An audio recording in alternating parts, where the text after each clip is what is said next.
Hello, listener of the future. Welcome back to another episode of Classing Up the Joint. I am your host, Colin. I use they and he pronouns, and I am here with another fabulous guest. And now I'm like, do I say anything else at the beginning about myself? I run the Roll Report, among other things, and you're here and listening, so you might know that. And today, I am joined by a fabulous guest with many mutual acquaintances and friends among the scene, both for me and for upcoming other Classing Up the Joint guests. The fabulous, the fantastic, the wonderful, the classy GEOFF BARRY. Any and all pronouns I have noted, among other things, is the community manager for Unbalanced Encounters, which has featured here and there in our history. Also starring as Pastiche on Stories Told Again. We've had some of the guests there. Also does Prepless DMing or low prep DMing among, I believe, community and potentially paid, if I'm remembering that right. And why not? We like to trumpet about the day jobs too, because they come from everywhere. Among other things, Jeff is a union electrician, so knows way more than I ever will about electrical currents and how to follow them. Jeff, thank you so much for joining us on the Roll Report. Welcome to the show. Oh, hey, thank you so much for having me. How did I do there? I was trying. It's good. All right. Hey, all right. You probably did better than I would have, so. You know, it's easy to sell ourselves short, and it's hard to do aggressive self-promotion. It's weird. I was saying someone recently, I have like a document somewhere of just every bio I've had to send for program notes or show notes, like whatever it is. And watching it, how it's evolved over the last 20 some odd years is like, oh, that's right. Different things were important to me a long time ago, and I sold myself very short a long time ago.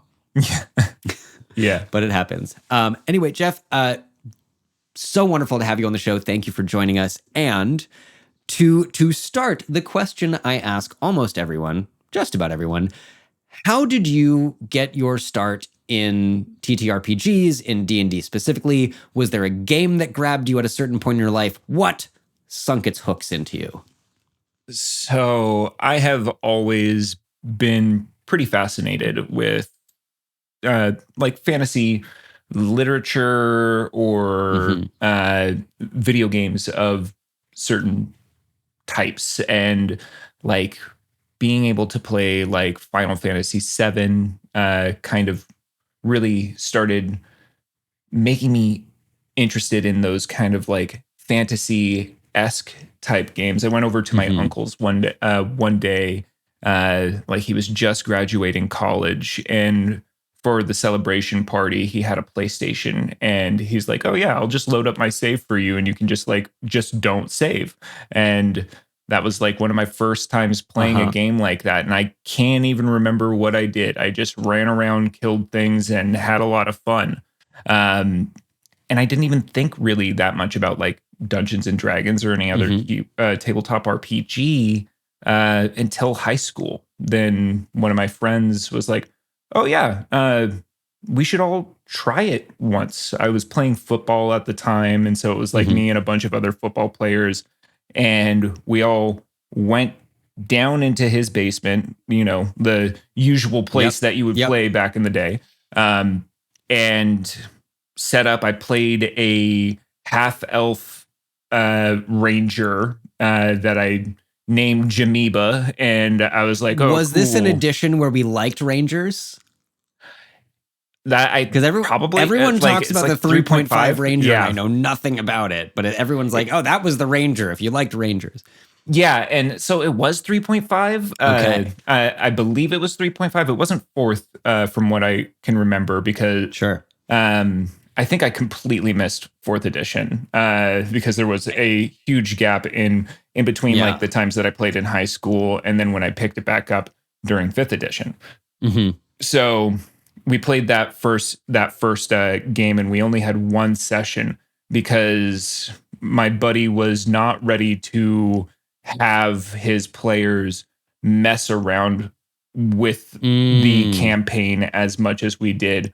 We Mm-hmm. ended up like taking over a church that was about to be taken over by orcs and booby trapping it Uh-huh. for them, and we ended up killing the orc chieftain by dropping like all the pews on him when he Uh-huh. came in. And yeah, so uh we were rolling really well, and we just obliterated Yeah. his whole thought process Yeah. for it. And he's like, well, I have to come up with like a bunch of different stuff, so we're done playing for tonight. And we never picked it back up. I feel like if I had gotten my start really in high school, I might have been that DM. I think life has equipped me since that time to be so much more prepared for the bullshit my players will throw at me. Oh yeah. Like now I anticipate it. Like Mm-hmm. that, like you can't plan that much just because Yeah. it's going to be it. It is so hard to predict an unpredictable thing. And the human mind is something that is fairly unpredictable, even if we think that it is something that we can. Yeah. Yeah, totally. And I feel like this is kind of a good segue into low prep DMing and how that works. I for my part, I'm not. I'm going to say this, and then I'm going to figure out how to pose as a question. I've found I run games for kids, and they're the ones that are the most unpredictable. That I usually just have. Okay, I spend maybe 25 minutes with 4 bullet points of things that I think that I want to get to, a shop, a piece of lore, a fight, something, and then I just assume they're going to do 1 to 3 of those things, and I can kind of fill in the rest because I know the world. So yeah, I can't turn that into a question. But low prep DMing, what is your process? What does low prep DMing mean for you? So for low Prep. prep, sorry, I'm saying That's what prop, I no. but Yeah, similar. yeah, yes, but low prep DMing for me is definitely trying to think of like your overarching story. So instead of being like, oh, this is going to end like this, Mm-hmm. I like to think of either timers of an event that you know is 100% going to happen. Then you can fill the space between that time, like setting up, Mm-hmm. okay, 2 weeks in game, no matter how long that takes. Two Right. weeks in game, there is going to be a catastrophic event. And depending on where the characters are, is going to affect Mm-hmm. where or how they're going to perceive that. So they could be, you know, exactly the city that it's going to happen in, uh, Mm-hmm. and what exactly is going to happen. If they're in that city, that's great. You're going to have a lot of fun. Or there is, or they're not in the city and then they just hear about it. Mm-hmm. So, but it is something integral to the storyline.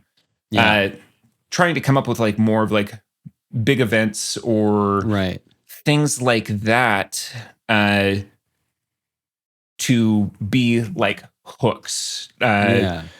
I feel like is a good way to do it. Creating Yeah. your world as a sandbox is Mm-hmm. a lot better. Like there is something to be said about having like a really robust, uh, built out world with a lot of lore and Mm-hmm. everything. But you can go into something with just the starting town and then relying Yeah. on your players as well as yourself to build the world around them. So it's just like a drop of ink Mm-hmm. in water. It Yeah. continues to expand and expand and expand from one point, and you get to create a world with your Yeah. players that your players absolutely start to really care about because they're also holding on to it themselves Yeah. because they made it. 100%. I my with this group of kids I've had, they wanted a campaign. We sat down, we tried to do some world building, and then as we go, somehow now the city runs on genetically modified or magically modified insects that do sewage processing, food production. Just became this whole insectoid like servant non-sentient species just by them continuing to riff off it. And I guess where I was going that, like, it's very much in conversation with your players. And do you like is maybe the wrong word, your players get to contribute these bits of lore that then it's like they're dropping their own little ink droplets here and there in like a slightly different place that will meet up with the ones that you have already started? Yeah, so I haven't run a campaign for a bit. Like I took a big hiatus for a while and then started doing like stories told again. And then that's me kind of getting back into playing again for the most part. But the last campaign that I ran was actually a Dungeon World campaign that we started out with a game of the Quiet Year. So basically through spring, spring, summer, and fall, they just played it pretty much normal. And then once winter started, I was like, I want you guys to start thinking of your characters. Like, let's put your characters into this world now and see what they would be like or how they would be interacting with this world that we have started to create. And it was a lot of fun. They created so many of their hooks like that. They created a castle that I ended up turning into a time frozen castle, where the castle town that was there, they used a currency. Like they just had a bag on them, like a coin pouch on them. When they opened it up, everybody's coins were different. And then when they started to spend them, they ended up finding out that it was their life force.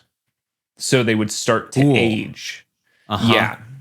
And this is just things that like come up while you're playing. Instead of, I didn't really think about that until probably like 10 or 15 minutes before they actually went into the town. I was like, oh, this would be interesting. Let's do that. And just playing by the seat of your pants. I think it's so much fun to be a GM where you don't even know what's going to happen. It brings a spice to it. I feel like it's invigorating. It's unpredictable. Yes. And I honestly, I think that's something a lot of people could use in a controlled fashion in their life. I don't want my entire life to be unpredictable, but the unpredictability of my players and the story that we're telling, I can get behind that. I mean, this is improvisational storytelling. But why not just take it to the extreme where everybody is riffing off of each other fully with it? Like a GM can be just as in the dark about everything except for like the main arcing story. Like you can have the ends of the sandwich and then just everybody is throwing whatever they want to inside of it, like for the filling. And one of the things I find interesting about this is like, I think D&D in particular and Pathfinder and like a couple other systems really have, they are geared towards DMing or GMing being a pretty high lift, a pretty high cognitive load, versus like I'm learning Rapscallion for upcoming games, and I'm like, oh no, the whole point of Rapscallion as it is written is exactly what you're talking about. That you as the GM and your players, you make the big map, you make the broad strokes of the campaign and some locations, and you're not supposed to know what's going on because your players have to tell you. Yeah, exactly. This is exactly why I love Powered by the Apocalypse, like as a system itself, is because it really helps to bring that to the forefront, which you can do that with D&D as well, or with Pathfinder, or really with any system, as long as you don't get really wrapped up in the crunch of it all. Which can be hard, like especially because some people are just drawn to those types of games, because of the crunch. So that's why they want to do it. They want to min-max. They want to be the best that no one ever was. And so, like, yeah. You can still have that in those games and still make it really, really challenging for those min-maxy players. You just have to change your thinking about it. Because even in my D&D games, I tend to do this as well. Like, I don't have these things figured out. And as soon as they throw something at me, you have to be quick on your feet. Just quick and be like, okay, I've had full-on chase scenes that I didn't even think were going to happen that turned into them killing a homeless man and then being taken to jail and then broken out of jail. And and I had no idea that was going to happen. Like, and this is something that happens in most games as well. It's just, it does. I think some people, where do I want to go with this? I think some DMs really love to keep tight control, keep your players kind of on those railroad tracks, even if they take a little tangent. Are there specific things that you have done or have practiced or have been able to build over the time to make that specific kind of GMing easier? Because again, like, I think the default for many people is to heavily prep, to heavily invest in your world, in your session notes for the upcoming session, and really try to kind of craft the thing and have your players follow what you want to do. Versus yes and to everything. But yeah, are there specific practices or tricks or tools that you use to lean harder into the improvisation? So I think that, like, honestly, just being a fan of improv in general, like when I was in high school, I also did a lot of acting and everything. And then me and my buddies were also ones that wrote skits, loved to kind of do those improv games. And we would just end up doing them and like riff off of each other and come up with these scenes on the fly where we're just talking. So it's something that I've always done. And basically what I would try to have a conversation with yourself, try to trip yourself up in your conversation that you're having with yourself, and just trying to make it more obscene and more obscene, like in your head. Just try that. See, it's the elasticity that you're looking for. So you're looking to be able to get something thrown at you, be able to bounce off of that and go a different direction or the same direction and make it cohesive. Because like good improv is something that builds upon itself. It can still be funny if somebody gives you a full-on no, but there's got to be a reason. Yes, there has to be a reason for it. I think that it's just something that I have always done. I've loved to be like a storyteller and just coming up with stories on the fly. I used to do that for my siblings growing up, just coming up with stories and us like creating them together. And so it's just something that has come to me a little more inherently, but it is something that I feel that everybody can learn and can get good at. It's just, you have to let yourself just let go. And I really think that if people possibly step away from Dungeons and Dragons or Pathfinder and go to like a powered by the apocalypse system of some sort, I really do think one of the best gateways, and it's a little, one of the creators has been problematic. That's the thing that has been is unfortunate about it. But the other one is great. Everybody else that was a part of it was great. Dungeon World is a good system, and it's a great gateway to bring people in to think of something different. I had the first time that I ran it for people, that the campaign that I was talking about with like the castle and everything, they had never played anything but Dungeons and Dragons. And I asked them to please trust me. This will be fun.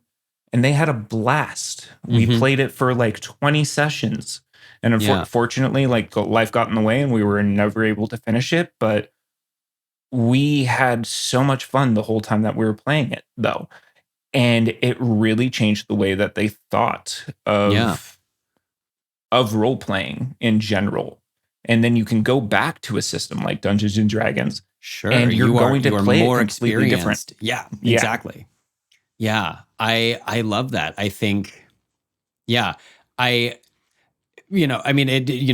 equate it to some of my own life and background, like I have sought training from everyone I can in the various disciplines that I do. So I'm like, why would I only focus on the one thing?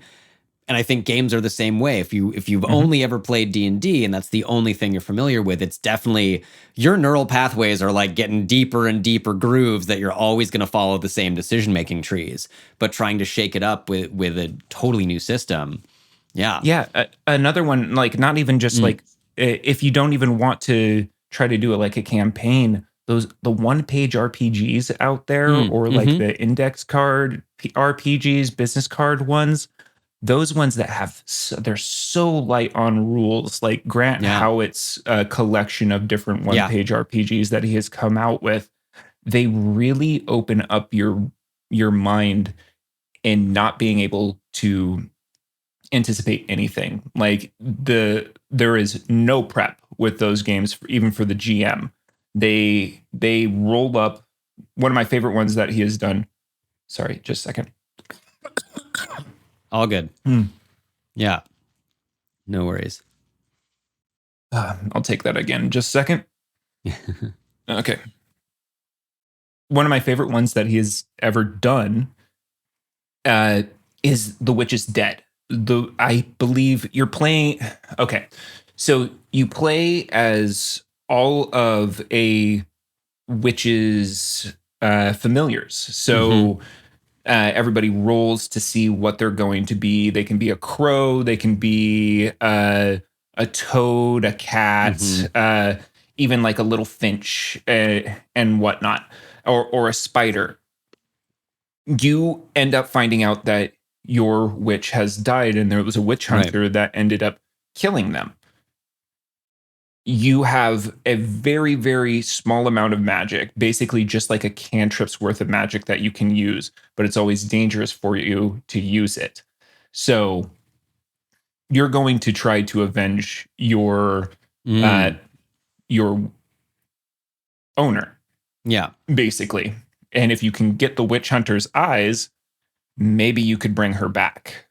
So that's the whole thing. So the GM goes and they roll a few dice to come up with like what the town is like that the witch hunter is from, or where they're residing at the moment, what the witch hunter is, what a twist is. And so they get all of this like right before you actually start playing. Yeah. So that's another way to just build your elasticity. These one-page RPGs are something that you can just sit down for one session that lasts like an hour and a half to 2 hours tops. Yeah. And you just go with it and see what comes of everything. I've had ones that I've run where everybody died. And sounds about right. Yeah. And like, there's not a huge amount of investment in it. So people are usually like, haha, oh, great, I died. That sucks. Oh, well, maybe next time. And it's just so much fun. Yeah. When I think it's a very good example of the idea that your mental muscles can be trained just the same way physical ones have. You want exercise and you want variety. And so if you've only ever been doing D&D and long form campaigns, go shake it up. Do a one page. I think one of the things I appreciate about especially Grant Howitt's is their every single piece of information that you as the GM and your players need is on one piece of paper. And you can stretch it out really, really far. You can have a really great, like, whole day plus game. You can also just like bang it out in an hour. And the story it forces you to tell has to be developed so much faster and in real time. Yeah, exactly. Yeah. Exactly. I mean, I remember you and I play tested the Cunning Folk together. We did. And It's a lot of fun. that was a lot of fun. And I mean, it was chaos like crazy. I believe at one point we had like it was a kid that came in that was it was a billionaire that was coming into an amusement park. Yep. But he was like Elon Musk meets Mark Zuckerberg or something, like put together, and he had a parrot or whatever. Oh my God, he did. He had some sort of horrifying little pet. I think we did something to the pet. We did something terrible. You killed you specifically. I might have. Yeah, that sounds like what I would have done. Yeah, I think that you like full on decayed it somehow or something like that. You weren't the mushroom. You weren't the mushroom man. You were one of the. Oh man, I'd have to look. To briefly aside for listeners of the future, The Cunning Folk is a fabulous game available now, written and illustrated by Emily Graymore of Unbalanced Encounters and other things. And you are mischievous fey spirits trying to play a trick on a human for some reason. I'm sure in this day and age, none of us can think of scenarios involving politicians that the Fae would probably try to murder or otherwise fuck with. Yeah. So go check it out if you're, if you want to live out your Fae trickery dreams on fake billionaires or real billionaires or politicians. Or both. Yeah. Yeah, that I love that. That whole time was a madcap, like, what do we like? I remember, I think all of us kind of putting little dots on our map of where things were, adding the NPCs that we really wanted to mess with, and then I remember thinking, like, how insane can I be? What would the Fae thing to do here? Like that my companions will not necessarily agree with because we are come from different Fae beings and Fae species. Yeah. Yeah. It was a blast. It was so much fun. And like that sits right in the pocket of the type of games that I like. Just like sit down, create it, go. And like 100%. There's another one, you awaken in a strange place where you just create everything together. You don't even know who the GM is going to be. You roll for that like right before you start playing, and then everybody starts creating the world together. Then you also create the stats that you're going to roll with, and then you just go. Another kind of like powered by the Apocalypse Light game. It's there's so many different ones out there. Actually, I even created like one of the business card ones that I put up on itch.io for free called Do or Do Not, and it only uses a coin.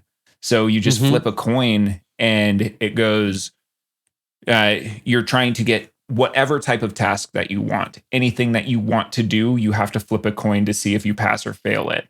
And so it can take you to some wild places and keeps you really on your toes just with that yes-no kind of binary way of thinking of something.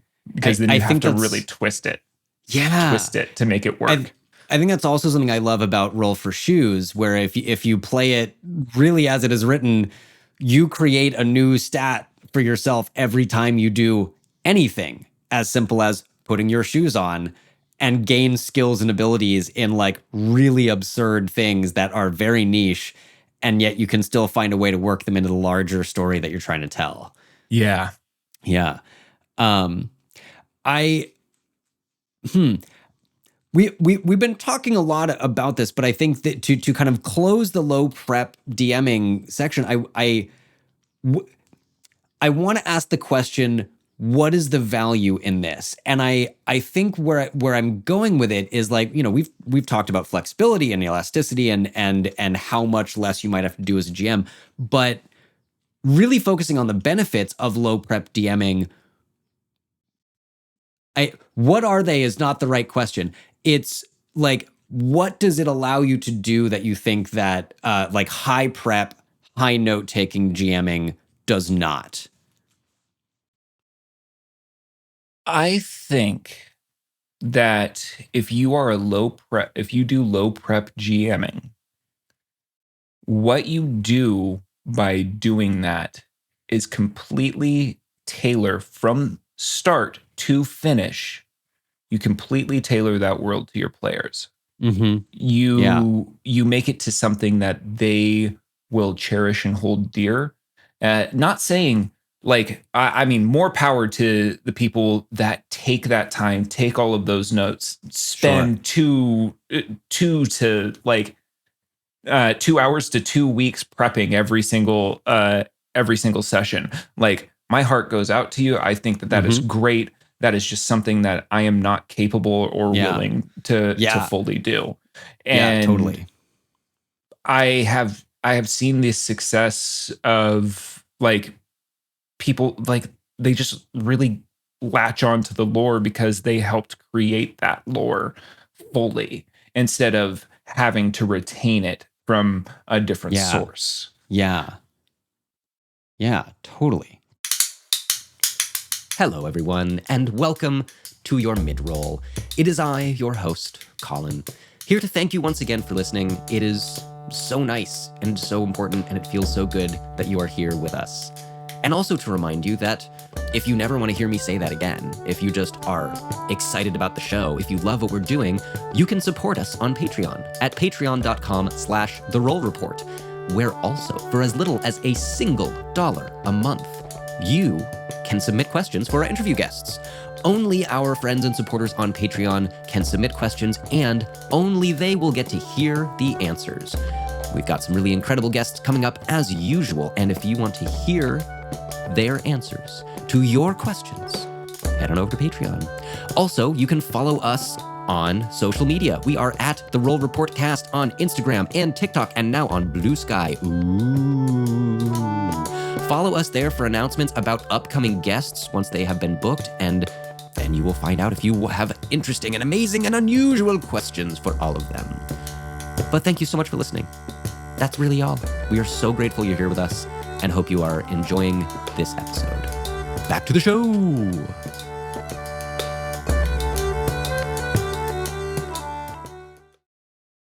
I think that is a excellent answer. I am also trying to like pull up other notes in front of me because now I'm like, well, I don't want to ask you a million more questions.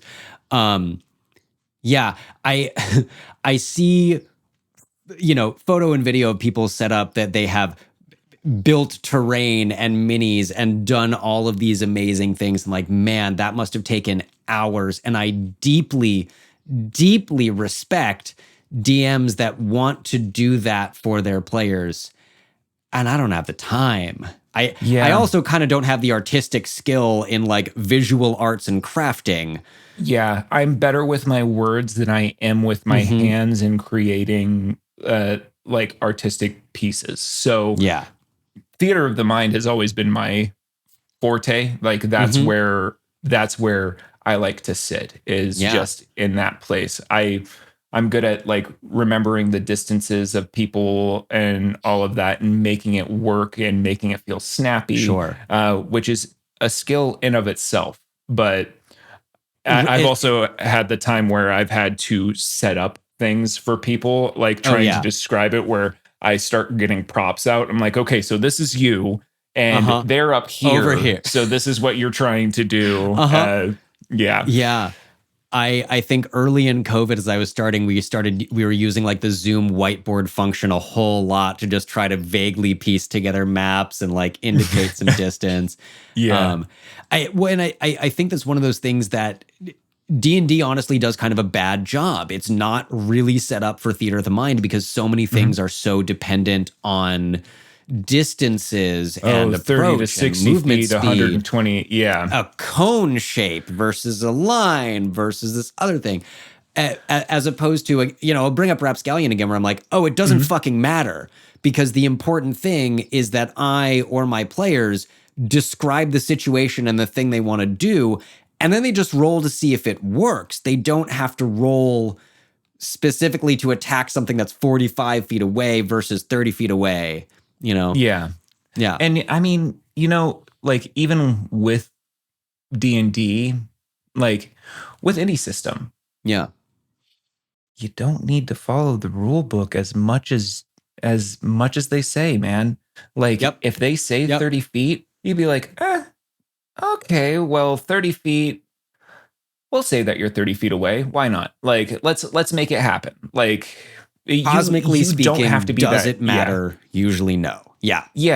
Like Daggerheart came out with like the touch mid-range, or I think it was like touch, close, mid, and far, and that's how you do your distances or something of that. And that's a great way to think of it. Yeah, but that's a great way to think of it. And you could kind of do that even with you have your touch ones, you have your ones that are melee. Your close would be like anything within 30 feet. Your long would be like anything 30 feet plus. So like, then you can just kind of be like, okay, we'll say that you can use that if it's like 120. But if they're like miles away, then you're like, no, that's not going to happen. Yeah. Like, let's be feasible here.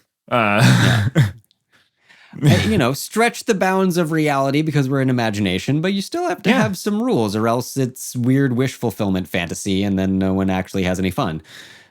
I would argue. The rule of cool is there, but it shouldn't be the only thing that you go by, for sure. Yeah. You 100%. You can't just make it. Might as well, if you're just going to say yes to absolutely everything, then you might as well put your dice away and just play make believe and just come up with a story with each other, just write have the fun. Story. Yeah. I mean, at that point, you are writing a collective story versus adding the random elements of dice rolling to see when you will experience setbacks.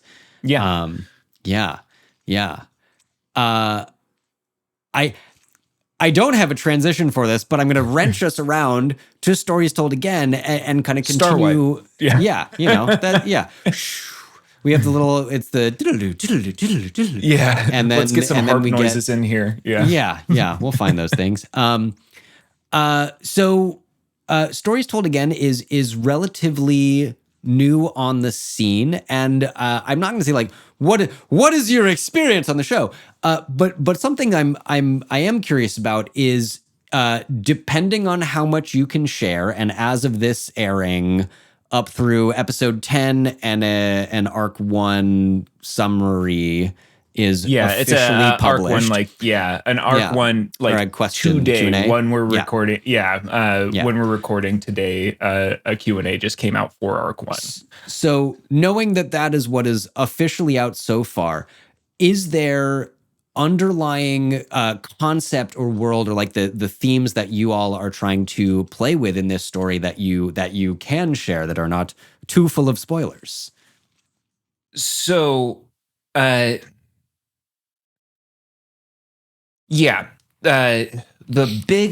big theme with this is we have 4 different characters. Mine, Pastiche, who is a fae from the Feywild summer court that is part of an acting troupe. Awesome. And they stumble into this place to do a performance for everybody, and then a robot attacks that Pastiche goes and helps 3 other people go and take down this robot, and like that's how it all starts. So kind of like the same thing. The huge overarching storyline is, what do heroes do when the big bad has already won hundreds and hundreds of years ago? So like it is an established world where basically I mean, it's big corporations, man. Like we've Yeah. talked about it Yeah. as well. That is something that is pretty prevalent in this campaign. Is like, what if a big mega corporation is basically lording over everything? Mm-hmm. And another thing that kind of gets revealed is the deck of many things is involved in some way, shape, or form. Mm-hmm. Always And is that yeah, fucking deck of cards.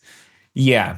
And it's really Yeah. all I can say, Yeah. because that's Totally. really all that's fully Yeah. revealed at this point.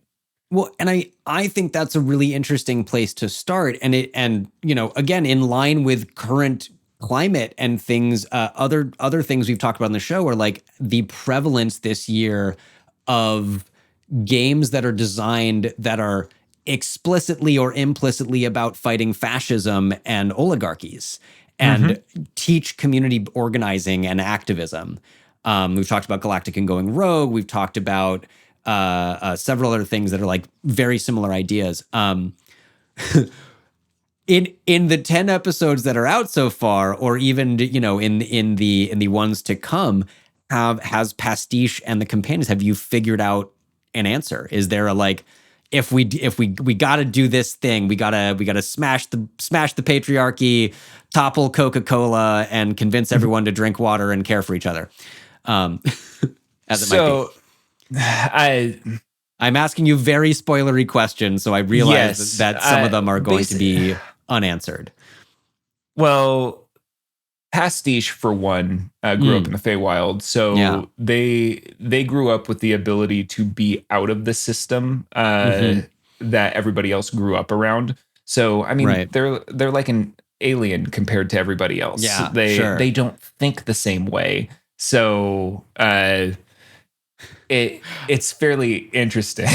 I do love imagining Pastiche like looking at capitalism and going like, why would you do this? It's so Yeah. bad. Everyone feels terrible all the time. One of my favorite parts is that has happened is we found a possum that just gave us like trash, that like magical trash items that it Sure. looks like absolute trash, but they're actually pretty powerful magical items. Yeah. And Pastiche barters. Like this is the thing. One of the other characters, character Vox, or Tiffany, one of the other characters Yeah. basically just goes, "Is this normal?" And everybody, the other two characters go, "No." Pastiche says, "Yes." Like, absolutely. Why? Yeah. What, the first price is never the price you pay. What are you Yes. talking about? And also trading with a possum. This is Yeah. completely normal for somebody Yeah. from the Feywild. But yeah, it would be. And then somebody asked about like a scale from 1 to 10, how normal or how weird is this? Pastiche says 2. Everybody else says like 9 or 10. And so, Uh-huh. Uh-huh. so it's just. It's quirky. It's Yeah. fun. Right now, it's not necessarily a slow burn. A lot happens. A lot of things. It's more about getting the irons in the fire than really revealing anything. Sure. As much like usually how a first arc is. Yeah. Yeah. Like yeah. Set up it's all the balls you're going to juggle for the next 30 episodes. Yeah. Exactly. So right now, like, it's more of like, okay, now what? Yeah. After everything that had happened, like the first 10 episodes basically take place in the same small town, and by episode 10, we are leaving. Yeah. So like we are about to expand that world. It seems really small right at first, but then everything starts to expand much more, and you get to see so much more as time goes on. Yeah. So it's a lot of fun. Like it's been a blast to create so far. Yeah. Amazing. One of the things that I think about a lot, and we've talked about on the show before, is uh, it's the double-edged sword of how easy it is to produce something like an actual play now. It is easier than ever before for anyone with a halfway decent computer and maybe a microphone to make a podcast, to start streaming a thing. And so that's great because anyone who wants to can do it. And that means it's very hard to cut through the noise and both find the things that you as a consumer, as a listener, want to be consuming, and as a performer to get your thing out there.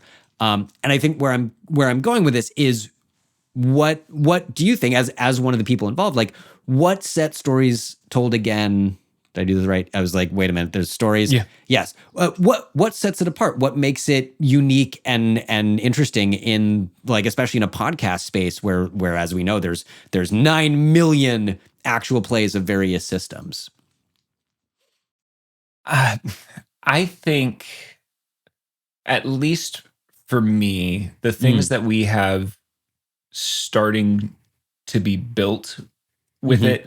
I've listened to a lot of actual plays, a lot of like the big names in the space, and then some of the smaller names in there. Obviously, of course, like Unbalanced Encounter, since both like we both held out there. But it's what I would say here is you can never think that you are going to tell a completely unique story when it comes to this. And so what sets it apart is going to be the chemistry that the players have together. And I believe that we have a really good group of people that feed off of each other really well. Another really cool thing about Stories Told Again is that we have 4 people that have mainly GM'd and DM'd on there. There's Austin, who is our DM, but then we have Rain Eldridge, Took, I guess, and then me, that have a good amount of experience like running different games. And so what's been really fun about that is you can really feel or you can almost anticipate, like, oh, I see what you're possibly trying to do, so I'm going to try to home run that for you or something. And so you're doing that with the other players. You're also doing that with the DM. You're able to kind of put yourself into that chair a lot easier. And so I think that's the fun part that kind of makes it a little more unique, at least in my mind. Well, and I think that's really interesting because Tiffany and I also got to speak. Her episode will be out, I think, shortly before this one comes out, and to have 4 DMs at the table. And Tiffany was like, I kind of just started playing about a year ago, and I love it, and it's great. And someone who's approaching it from my sense and my memory from talking to them is much more. Tiffany is an enthusiastic yes-ander, like a great player who's interested in improvisation and acting and bouncing off people, but like almost no experience with RPGs before, if I'm remembering right, like 15 months ago. Yeah. Maybe. Like Tiffany is so fresh to it, and she still has that fresh look at it. And so having somebody that isn't afraid to like mess up with a bunch of experienced people, I think that is like the best seat that you can be in as well, is to have that little unhingedness of being a new player with a lot of experience around you, because they'll be like, oh, okay, well, yeah, we're about to do this. This is either going to go really bad or maybe we could save it. We'll see. Okay. And I think that you're definitely more at a place with like just a bunch of GMs that they're going, they're just happy to play. Like Yeah. they Yeah, just want to totally. play. And so they'll play to see what happens most of Yeah. the time. And like, oh, this is going to be really bad. Maybe we can win. Maybe we're all going to die. Uh-huh. Let's do it. And you'll Yeah. usually never see a GM or like a forever GM get pissed off when they play if they're about to lose a character. Yeah. Yeah, totally. Yeah, I mean, I love I have at this point had a number of first time or like very early players in games of mine. Like, you guys think of the weirdest, most creative things, because I now have like limitations from playing this game a lot. And you come in and you're just like, what can I do this spell? I don't know what it does. Does it do this? And I want to be like, hell yeah, it does now. Yeah. Like, you know, why Hey, not? Fireball uses bat guano. Can I just say that I pick up like a ton of just shit and throw it at them and then it lights on fire or something? Yeah, like Absolutely. Why not? yeah. I, as a brief tangent, since we're talking about it, material components for spells in D&D. Do you make your players use them or not use them? If they Or want to. other systems, if they have similar cost item for magic? I am more. I like to play in like high magic. So I like to think that magic is basically just inherent for the most part. I think of like, okay, we're gonna say that you either have a component pouch. We'll never really think about like you really needing to have it. We'll just say that you have it. So like if you ever bring it up, like, oh, hey, I want to actually use the component to do this spell, you just have it, and we just like anticipate that you have that with it. The only thing that I will say is if there's verbal and somatic things that need to happen with it, then that is very, very much prevalent. Like, especially like, because you need like every time you cast prestidigitation, there is a verbal component every single time. That doesn't mean that you can't whisper it under your breath or something like that, or say it like really quietly or to yourself, but you're still having to do a little bit of something to make it happen. There's some fingers and there's a word or three and like that.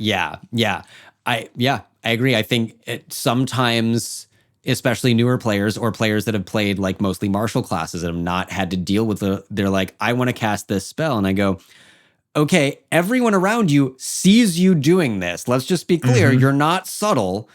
You're not that sorcerer that can like think the spell and have it happen and no one notices. So you sure you want to do that? Great. Okay, that's fine. I just want to make sure you're informed that this is not a subtle thing you're doing. Yeah, like casting magic is never really subtle.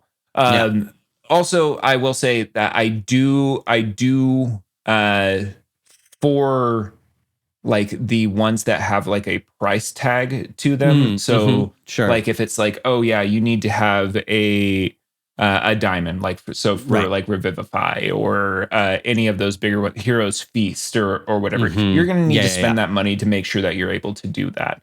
And like the pearl for Identifier or whatever it is, like you need to at least have that pearl on you so you're able to do it. And so on and so forth. So, I mean, to me, I think that's a good balance. Like when it's important to like the higher level spells, and especially things like Revivify, it is important to have like you to either have planned ahead or have to find the thing that will let you do the spell. Exactly. Again, if you can gift wrap and hand your players every single thing they might need along the way, but then you're at Disneyland, not really, I think players like to struggle too, to a certain extent. They might bitch and complain about it, but they'll be happy still by the end of it. Yeah, like 100%. Nobody really likes to have no said to them. But most people will get over it. I mean, yes, I'd really try hard for the yes and whenever I can. Sometimes you're like, you are going to actually break the game, break your character, or completely fuck up this narrative thing that I really wanted to do. So I have to say no. I'll just be like, I can't. I have been trying to do the mental gymnastics as much as I can. I cannot feasibly see how this can happen. So it's probably not going to happen. I'm just going to say no. Totally. And we do it as little as possible. Yeah. Speaking of mental gymnastics, community managing a Discord server that is very active to Oh wrench boy. us Yeah. further along. Yeah. How did you first kind of like find yourself getting tapped for this role within the Unbalanced Encounters community? So I came with a bit of experience once the pandemic happened. Everything shut down. I stayed at home for as long as Oregon had a lockdown, um, until unemployment Mm-hmm. wasn't feasible anymore to do. So during that time, I got addicted to a little game called Among Us. Mm-hmm. And I was trying desperately to find people to play in voice chats with. And so I joined like different Discord servers and played there, but you can never really find Mm-hmm. a group for a Yeah. long amount of time. So I decided to make my own. And then I started promoting it a ton. And within like a year's worth of time, I had grown that from about 12 people to 1,000. Wow. And so I started like cultivating it for running events, doing like sweepstakes for people, turning it from like not just a an Among Us server to just a general gaming server. Mm-hmm. Uh, and I learned a lot by Yeah. doing that. Having such a big community from that, you find out kind of how much you're going to have to babysit sometimes, protect the people that you have in there. Like, Unbalanced Encounters is such an amazing and safe space. Mm-hmm. Like, the I don't think that we've had like a single troll or really anything in there like we did in my server. Like Sure. I basically put myself through like trial by fire Yeah. by having that Yeah, I one. was gonna say that's a big leap from 12 to over 1,000 and like Yeah. turning it into a much more large open space. Yeah. Which also Yeah. major props. That is not fucking easy. No, it wasn't. I'm not. I don't suggest it unless Mm-hmm. that like unless you have like a really good plan on how to do it, and you can find like a good system of people that can manage it. Uh, it's a great way to go. But if you're a single person that is really trying to moderate the whole thing, I let it fizzle Mm-hmm. after a while, and I was like, you know what? That's fine. I'm okay with it fizzling. That can Sure. it can go. Yeah. It can go, and I can cherish the memories that I've had, and I will keep the friends that I wanted to keep from there. Yeah. But from there, I got involved with like Unbalanced Encounters by uh, coming across one of Craig's TikToks, Mm-hmm. and uh, then he made an actual like TikTok or like a response video to my comment. I was like, okay, this dude's cool. So I was Yep. like, what does he do? And so I went and I looked through it and saw Unbalanced Encounters. I was like, oh, okay, cool. He does a podcast, and so I started listening to the podcast. Then after a bit, I approached Patrick and I just asked him like, "Hey, I know that you guys are like a small outfit and all of that. I would not mind giving my I have a certain set Mm-hmm. of skills with running Discord communities and stuff. If you would like help at any point in time, let me know." Yeah. And yeah, the rest is history, basically. And so, wow, for the last what year or 2 years now or I was gonna so, say I've it's been yeah. helping with it. Yeah. ran a couple different like community events, which is probably one of the harder things about running a Yeah. Discord community. Yeah, Like sure. this one, especially with it just being like this is for fans of a certain podcast. You already know the people that usually are going to join that are going to be the type of people that you want because it is niche. Like you're only pulling like a subsect of a subsect of a Mm-hmm. fandom at that point. And that's the people that want to be on Discord. Yeah. And it's a lot of fun. Like Yeah. it's great to see that and to cultivate a place where you can watch people interact with something that they love in a way that can be just so wholesome. And then being able to give them the ability to potentially play with some of the cast members of this thing Yeah. that they like, or uh, just have like a meet and greet with each other and play Jackbox together or whatnot is just a good time. Like Mm-hmm. you just Yeah. create the events for the opportunity and then not be disheveled, uh or not Uh-huh. disheveled, but uh You know, look vaguely yeah, presentable yeah, if your people are going to be seeing. Yeah. exactly. But you also Yeah. don't want to be you don't want to beat yourself up like if it's a low turnout or things like that. Mm-hmm. That's not the thing that you're Yeah. trying to do. You're trying to create community. Yeah. Just like if you throw a party or you're throwing a barbecue for Sure. your neighborhood and only 2 or 3 of your neighbors show up for that barbecue, hey, at least you created something where now you have a better bond with those 2 or 3 Yeah. people, Yeah. and that can grow and grow and grow and grow. Yeah. So Word of mouth from people you know is always the way to make that happen. You know, to the neighborhood analogy, the next time you do that event, those 3 neighbors will be like, "Oh, hey, you should really come. It was a fucking fun last time. We loved it." yeah, You know. Yeah. exactly, Yeah. exactly. I what what is the kind of day-to-day responsibility for you as one of the community managers? Like Uh, what do you is it day to day, or is it like, oh, on Mondays, Wednesdays and Fridays is when I put an hour or two aside to like do the work for this thing? Like so I mean, it's kind of intermittent. Like right mm-hmm. now, my load has been very small, Yeah.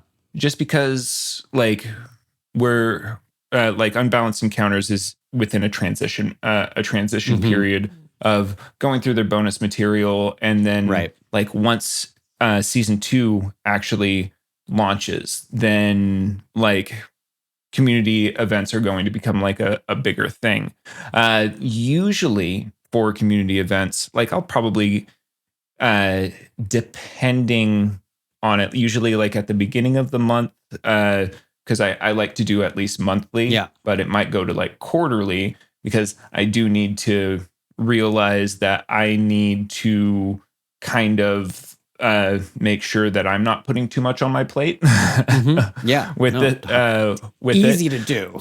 Yes, it is. And especially now that I have like stories told again, and Yeah.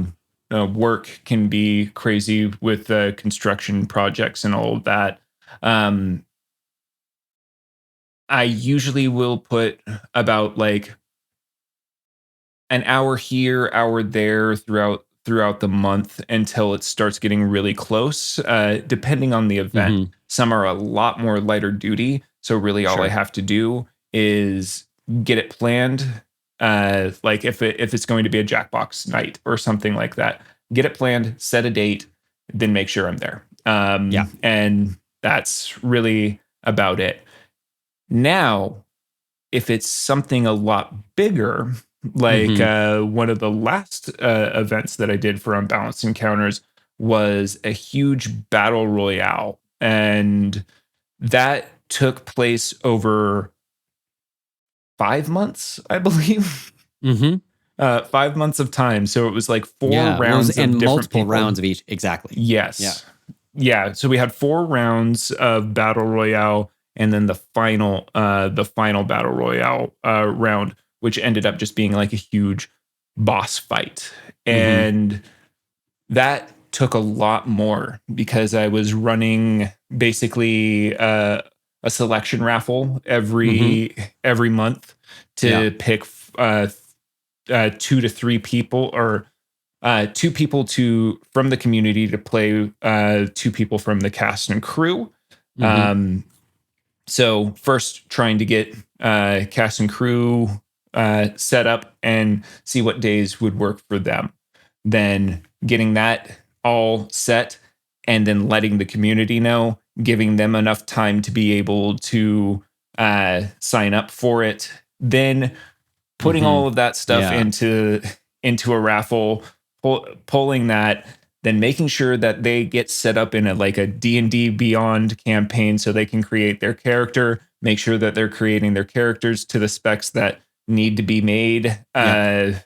for it, and so on and so forth. That's a lot more in depth. I was putting a lot more time into that for Sure. basically 5 months.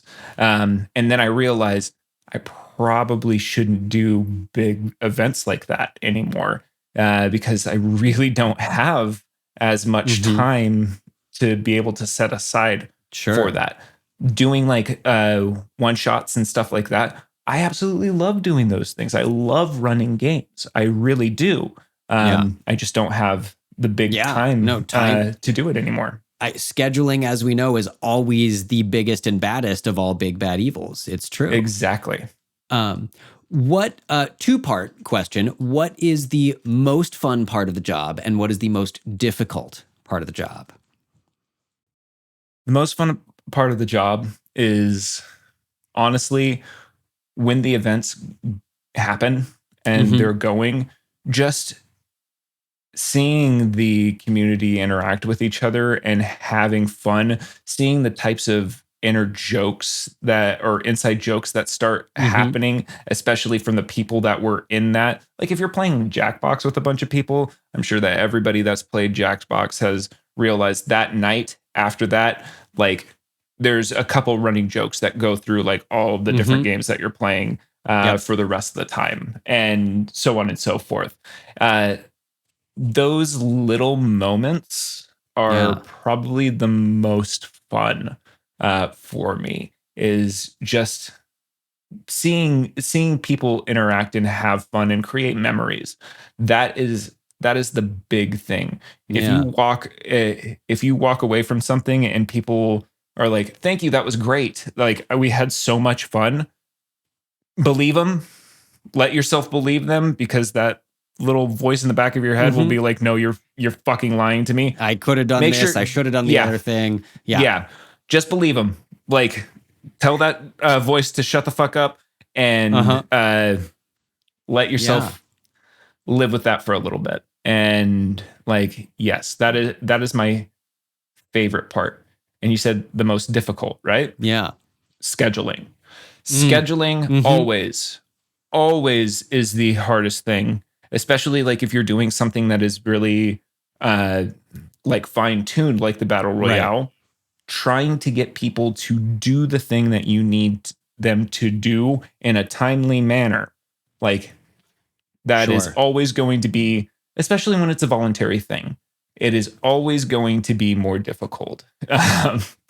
So Yeah. you have Yeah. to, you That's end up fair. having to be a little bit more of a bulldog when that happens, and just be like, hey, this is the last time that I either need this now, or blah, blah, blah, Yeah. or I need to know if I'm using you anymore, Yeah. or what Yeah. have you. Yeah. I And need the character sheet or you're not going yeah, to be in the battle, you know. Yeah. exactly. Totally. It's like putting on the managerial pants, basically, Mm-hmm. uh, in a fun setting is never the fun thing to do. But sometimes like that is the most difficult part, is Mm-hmm. like when you actually have to fully take it seriously, because it needs to be taken seriously. That, Yeah. yeah, that's the hard part. 100%. Yeah. I mean that tracks, honestly, like scheduling always. And even when you have the advantage of kind of going like, hey, Discord community of several hundred people, here's an opportunity if you are available on this day and time for this thing, but I need information from you ahead of time. Like you never quite get the like, all you got to do is be there at the right place and don't apply if you're not available. Like there's still several steps. Yeah. And I mean, there's always going to be a procrastinator. There is always going to be. It doesn't matter. Like it could be. There's always going to be somebody that is going to wait until the very last minute to be able to to put something in, and that's okay. I have ADHD too. I get it. So, but it's got to be done sooner. Yeah. Well, I think it is about time for the most important questions of the entire interview. Jeff, what are your favorite character class or classes and subclass or subclasses, as it may be? Oh, okay. So right now, especially because like I'm very subject D&D, to change. Yeah. And I'm very, very D&D focused at the moment. My all-time favorite class is usually the Bard. And with like a soft spot for rogues and everything. Right now, I would probably say that the Hexblade Warlock is my favorite subclass and class. Especially like if it's homebrewed, if it's not like not just basically put with the Shadowfell, like how the lore is supposed to be with the Hexblade. If you let it be from wherever and kind of just like twist like what the spells look like and all of that and make it a little more amorphous than just Shadowfell stuff. Oh boy. Like I think playing a GMing for a warlock and playing a warlock, I think like it can be such a boon to the GM or for the player, like especially if you're just like actually kind of getting into the minutia of like what does this look like? What does a patronage look like for this thing? And especially when it's just a blade. Like that's the most interesting thing to me is the blade part and what is making that blade so powerful. Yeah. Excellent choices all around. I've been keeping a spreadsheet. At some point, someone will be able to turn this into a really nice graphic for me. I was trying to see. I think you are perhaps the first person that has said Hexblade specifically. Wow. Yeah. I'm actually really surprised. I mean, going way back, there was Fiendlock specifically from I think that was Blair Braverman. I've got, what else have I got? Yeah, no, a lot of stuff that is very, very different. Oh, and Fathomless. We've got one vote for Fathomless. But you are the first person to bring up Hexblades. That is so man, I think that also Hexblade is probably just like one of the best multi-classing picks that you could do. Like it goes so well with basically really anything that you want to multi-class with. You just need to you need to be thinking about it beforehand because you need to make sure that you have a high charisma. If you don't have a high charisma, then you're kind of screwed. But you're playing the semi-useless character, which can still be fun. I still someday I'm gonna have the thing where I've had this idea. I just want a character whose ability scores are all about 12 or 13. Not good at anything, but technically able to multi-class into everything and just have a whole suite of deeply mediocre abilities. And then you know what? It is how you use those mediocre Yeah. abilities to make it so that you're powerful. And 100%. magic items can really help out. Absolutely. Absolutely. Well, on that note, Geoff, thank you so much for taking the time to sit down with me. I am so grateful. It has been a delight to get to talk to you more about all of these things. Yes, this has been so much fun. Thank you so much for having me. It is truly my pleasure. Where can people find you on the internet or things that you are working on if they would like to do so? Best place to find me. I don't really have a lot of social media. You could probably find me on Discord, but don't. And unless you join like some of the servers that I'm in. But don't DM me unless you ask for that. Sure. You can find me on Stories Told Again, or in their Discord, or in Unbalanced Encounters Discord. And you can stream Stories Told Again anywhere that you can get podcasts. Follow them on Instagram and TikTok. We'll put all of the links in the show notes. I am envious of your ability to keep your personal social media life clear. I still struggle with that. 2020 taught me a lot, man. So yeah. I mean, there's a whole other conversation for me, like the generational thing of like when I've noticed people of certain ages are the ones that put every single thought they've ever had online. And my generation, our generation, I think that is like half of us are doing that. And the other half of us are like, I remember when you just talked to someone to find out how they were doing. And that was pretty cool. Yeah. But it was like, man, we grew up with MySpace top 8. So after that, like that was the Wild West, man. Yeah. Totally. Well, check out Stories Told Again. You will find all of the links in this episode's show notes. I have been listening and I am super, super excited. And the returning listeners may recall our conversation with Tiffany where we were like, oh shit, everything I'm asking is a spoiler. So I don't know, listen to the podcast so you can find out all of these things that we could not talk about yet. And you can, of course, find The Roll Report wherever you find social media at The Roll Report Cast. And if you really, really, really like what we're doing, you can find us on Patreon at patreon.com/The Roll Report. And for as little as $1 a month, you can continue bringing amazing people like Geoff to talk with me. I'll do it without the money, but the money's nice too. Money always is. Until capitalism goes away, which we can dream about, and in your home games, perhaps the big bad evil is truly capitalism itself. Geoff, thank you so much again for joining me, and it has been such a delight.